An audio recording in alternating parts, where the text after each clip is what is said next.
ये बताइए, इतने दिन से डॉक्टर भी खाते चले जा रहे हैं।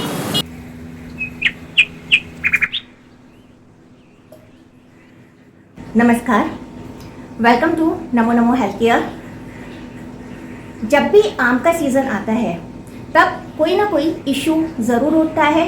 इससे पहले भी हमने आपको अवेयर किया कि आम के ऊपर जो कोल्ड ड्रिंक पीने का इशू बनाया था, उस टाइम जो है आम का इशू नहीं था, लेकिन कोल्ड ड्रिंक को इशू बनाया गया था कि आम के ऊपर कोल्ड ड्रिंक लेने पर जो लोगों की तबीयत खराब हो रही है, इतना रिस्की हो रहा है कि कुछ लोग जो है वो उनकी डेथ तक भी हो जा रही है। अब जो रिसेंटली जो है, जो जिसे हम कहा जाएगा कि जो रियल फैक्ट है, वो कहीं ना कहीं अब जो निकल के आ रहा है, वो कोल्ड ड्रिंक का फैक्टर ना लेते हुए अब आम के साथ में प्रॉब्लम हो रही है। और कुछ लोगों ने ऐसा भी कहा भी कि कहीं ना कहीं उन लोगों के साथ में ऐसा कुछ दिक्कत हुई है, लेकिन जो रियल इशू था वो कोल्ड ड्रिंक का ना होते हुए वो था आम की साथ में ही। तो आज आई थिंक सभी लोग जो है ये न्यूज़ जो है आप लोग भी देख रहे होंगे कि जो आम है वो कार्बाइड के थ्रू जो आर्टिफिशियल जो राइपनिंग हो रही है, जो आमों को पकाया जा रहा है, फ्रूट्स को, वो कार्बाइड के थ्रू पकने की वजह से जो है लोगों के साथ में हेल्थ इश्यूज हो रहे हैं। इतनी प्रॉब्लम हो रही है कि लोग हॉस्पिटलाइज्ड हो रहे हैं। अब थोड़ी सी चर्चा जो है आज हम इस टॉपिक पर करेंगे।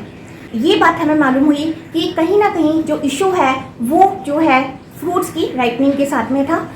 कार्बाइड जो है वो एक पेस्टिसाइड है जिससे जो है जो फलों की राइपनिंग की जाती है, इवन कुछ सब्जियों की भी की जाती है।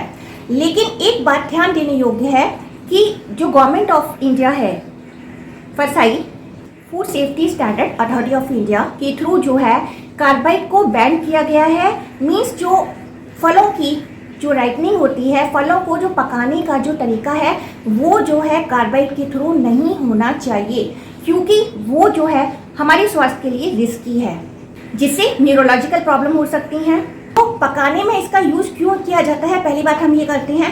कार्बाइड का जो पकाने में यूज़ होता है, फ्रूट्स की राइपनिंग में जो ये यूज़ किया जाता है, जैसे ही हम इसे पानी में घोलते हैं तो इसमें से एसिटिलीन गैस निकलती है, और जो एसिटिलीन गैस है वो यूज़ होती है फलों को पकाने के लिए।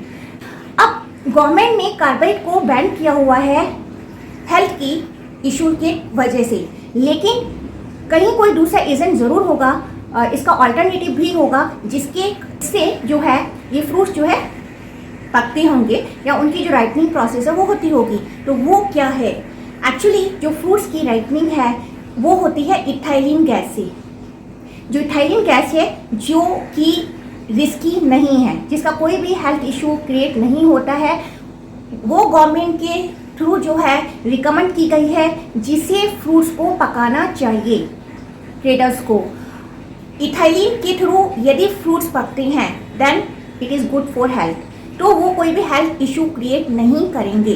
तो इथाइलिन जो है वो अलग अलग फॉर्म्स में जो है ट्रेडर्स के थ्रू यूज़ की जाती है, जिसके सिलेंडर्स होते हैं, जिससे कि जो फ्रूट्स हैं वो पकते हैं और मार्केट में हमें मिलते हैं। अब जो कार्बाइड है, कार्बाइड उस प्रोसेस को थोड़ा फास्ट कर देता है। हो सकता है कि वो कार्बाइड जो है वो सस्ते दामों में मिल जाता हो, या प्रोसेस जो है उससे बहुत फास्ट होती है, लेकिन जो उसके हेल्थ इश्यूज होते हैं वो बहुत ही ज़्यादा रिस्की होते हैं। तो इस वजह से जो है कार्बाइड का इशू बना हुआ है फ्रूट्स पर जो है। और अभी आपने देखा होगा कि कहा गया है कि जो लोगों के साथ में जो प्रॉब्लम हो रही है, लोग जो एकदम से लोग चक्कर खाकर गिर रहे हैं, हॉस्पिटलाइज्ड हो रहे हैं, लोग कोमा तक में भी जा रहे हैं, वो केवल जो है कार्बाइड की राइपनिंग की वजह से हो रही है। और कैसे चेक कर सकते हैं, इसका भी एक तरीका दिया हुआ है कि यदि आप आम को जो है एक पानी में यदि डिप करते हैं, तो यदि वो पूरी बॉटम तक चला जाता है, डूब जाता है, तो इसका मतलब क्या है कि वो ठीक है, मीन्स वो नेचुरल तरीके से राइप हुआ है। अगर वो बीच में ही रहता है, मीन्स वो ऊपर आ जाता है, तो इट मीन्स जो है वो कहीं ना कहीं कार्बाइड के थ्रू जो है राइप हुआ है, पका है। तो हम यहाँ जो है हमने ये जार लिया हुआ है, जिसमें ये हम देखने वाले हैं कि क्या होता है केवल ये आम के बारे में नहीं है, इसके अलावा भी बाकी फ्रूट्स हैं जिनके साथ में ये प्रोसेस होती है। जस्ट लाइक बनाना है, केला है, टमाटोज हैं। आपने देखा होगा जनरली कि जो टमाटर है, एक देसी टमाटर है और बाकी का जो दूसरा रहता है, दोनों में बहुत बड़ा फ़र्क रहता है। तो आप सबसे पहले इनको जो चेक कर सकते हैं वो ये होता है उसके टेस्ट के थ्रू। जो भी नेचुरल है, जो टमाटर भी है वो छोटे छोटे साइज़ का होता है और कहीं ना कहीं उसका टेस्ट जो है, उसका खट्टापन जो है वो कहीं ज़्यादा बेटर होता है कंपेरेटिवली उसके जो बड़े साइज़ या फिर जिन्हें आर्टिफिशियली राइप किया होता है, वो काफ़ी टाइम तक रखे रह सकते हैं। ये जो आपका देसी है, मीन्स जो नेचुरल जो फ्रूट्स होते हैं, वो नेचुरल राइपेंड जो फ्रूट्स हैं वो जल्दी ख़राब होने लगते हैं। इनकी जो सबसे बड़ी एक क्वालिटी जो होती है कि उन्हें आप ज़्यादा देर तक नहीं रख सकते हैं। तो यहाँ मैं आपको एक ये बनाना दिखाती हूँ। ये जो केले हैं, अब आप देख सकते हैं कि इसमें भी हम चेक कर सकते हैं कि किस तरह से जो है, क्या वो कार्बाइड के थ्रू तो नहीं हुए हैं, राइट। तो इसका जो तरीका दिया हुआ है कि जो इसका स्टॉक है, यदि जो स्टॉक है यदि वो ब्लैकिश रहता है और उस पर बीच बीच में ब्लैक स्पॉट्स हैं, तो इट मीन्स कहीं ना कहीं एक तो जो है उसका जो कलर है वो डार्क येलो होना चाहिए, क्रीमिश नहीं होना चाहिए, लाइट क्रीम कलर का नहीं होना चाहिए। दूसरा जो उसका स्टॉक है ऊपर का, जिसे डंठल बोलते हैं, वो ब्लैकिश होना चाहिए। तो इट मीन्स वो कहीं ना कहीं सेफ है, नेचुरल तरीके का ही वो राइप हुआ है। लेकिन यदि जो केला है, अगर आप देखेंगे कि अगर वो बहुत ही क्रीमिश कलर का है, उसका टेस्ट भी जो है आपको बहुत ज़्यादा मीठापन उसमें नहीं होगा और बहुत देर तक वो एज इट इज़ रखा रहेगा, बहुत जल्दी ख़राब होने वाला वो नहीं है। और उस पर आपको देखेंगे कि बिल्कुल एज इट इज़ बना हुआ है, लाइक जैसे उस पर कोई लेयर चढ़ी हुई है। तो ये है जो हम कहीं ना कहीं देखकर भी चीज़ों को पता कर सकते हैं।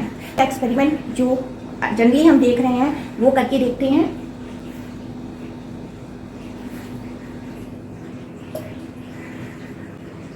तो देखा आपने कि कहीं ना कहीं जो है ये जो मैंगो है वो पूरी तरीके से ऊपर आ गया है, नीचे नहीं गया है।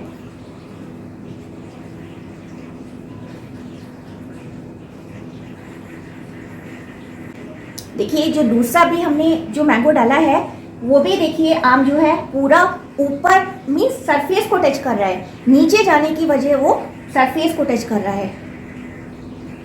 तो इसको हम निकाल लेते हैं। ये आपने देख लिए। चलिए बाकी को टेस्ट करते हैं। ये जो है मीन्स ये दूसरी जगह से लिया हुआ है, इसका जो प्लेस लेने का है वो दूसरी जगह है। तो लेट्स सी हम इसको देखते हैं कि इसमें क्या होता है। थोड़ा सा साइज भी बड़ा है इसका।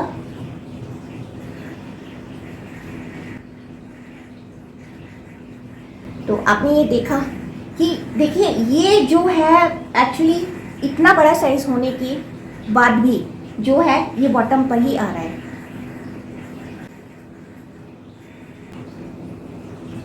बाकी को भी चेक करते हैं। कहीं ना कहीं ये एक जगह से लिए हुए हैं, तो मे बी पॉसिबल कि जो सारे आम हैं वो कहीं ना कहीं हम कह सकते हैं कि ये जो है कार्पेट का ही इफेक्ट हो सकता है। इसमें एसिटिलीन गैस के थ्रू ही ये जो है पके हुए आम हैं। अच्छा हम इन्हें देखते हैं कि ये जो आमी हैं इनके साथ में क्या होता है।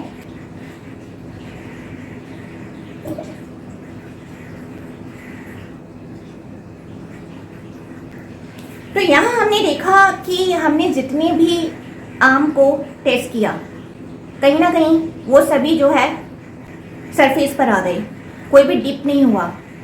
तो इसका मतलब जो है कोई भी नेचुरल तरीके से राइप नहीं हुआ है। पहली चीज़ तो नेचुरली राइप होना शायद पॉसिबल ही नहीं है, क्योंकि यदि वो हमारा खुद का ही यदि कोई बाग है या आपके घर में ही कोई पौधा लगा हुआ है, तभी जो है वो पॉसिबल हो सकता है कि वो नेचुरल तरीके से राइप हुआ हो। अदरवाइज वो इथाइलिन गैस के थ्रू ही राइप हुआ होगा।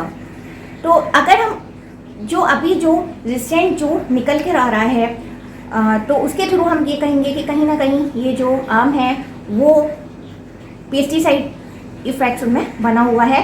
लेकिन क्या इन्हें खाने के बाद सबके साथ में प्रॉब्लम हो रही है? तो ऐसा शायद नहीं है।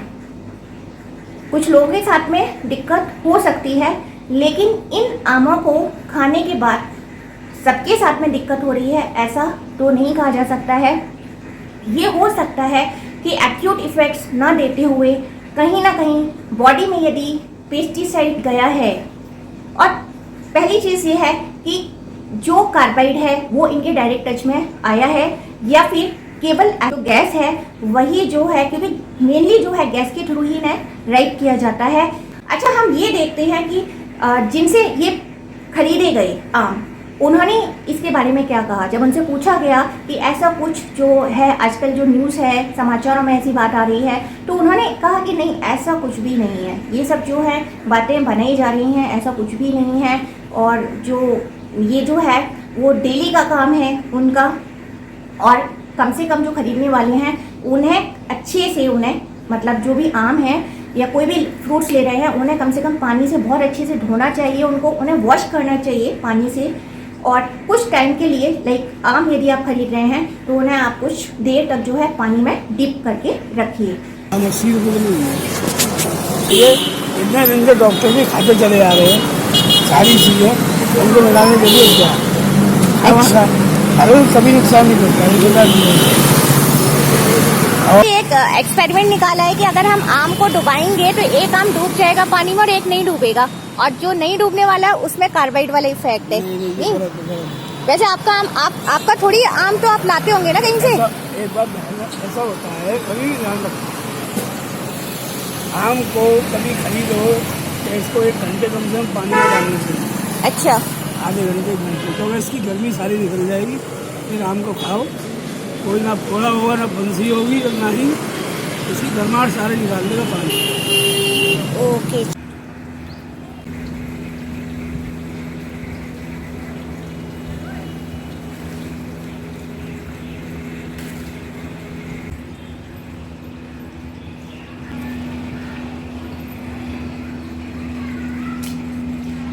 सारे आम हैं वो डिप हुए, इवन आमी तक भी डिप हुई। चलिए एक चीज़ हम देखते हैं, ये जो है चीकू है जो कि ऑलरेडी पेड़ का जस्ट अभी टूटा हुआ है, तो इसको जरा हम ट्राई करते हैं इसके साथ में क्या होता है। देखिए ये जो है ऑलरेडी डिप हो गया है।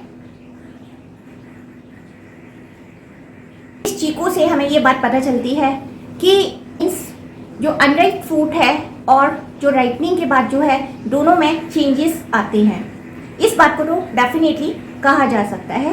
बाकी जो कार्बाइड के थ्रू, जो एसिटिलीन गैस के थ्रू जो राइप हुए हैं, या जो इथाइलिन गैस के थ्रू जो राइप हुए हैं, वो स्टिल अभी कंफ्यूजिंग बना हुआ है कि अगर ये सभी जो आम जो हैं यदि वो एसिटिलीन गैस या कार्बाइड के थ्रू यदि पके हुए हैं तो कहीं ना कहीं वो हेल्थ इशू क्रिएट करते हैं। और कार्बाइड बहुत ही टॉक्सिक होता है, कहीं ना कहीं वो न्यूरोलॉजिकल प्रॉब्लम देता है, आपकी मस्तिष्क की प्रॉब्लम क्रिएट कर सकता है। और इवन जो आपकी ऑक्सीजन सप्लाई होती है, ऑक्सीजन के साथ में भी हिंड्रेंस क्रिएट करता है, जिससे पर्सन चक्कर खाकर गिर सकता है, कोमा में चला जाता है, उसके अंदर एकदम चक्कर खाकर उल्टी आना, एकदम से उसके साथ स्टमक में प्रॉब्लम हो जाना, ये सब प्रॉब्लम्स क्रिएट हो सकती हैं। तो यदि ये कार्बाइड से पके हुए आम हैं तो ये कहीं ना कहीं रिस्की फैक्टर है।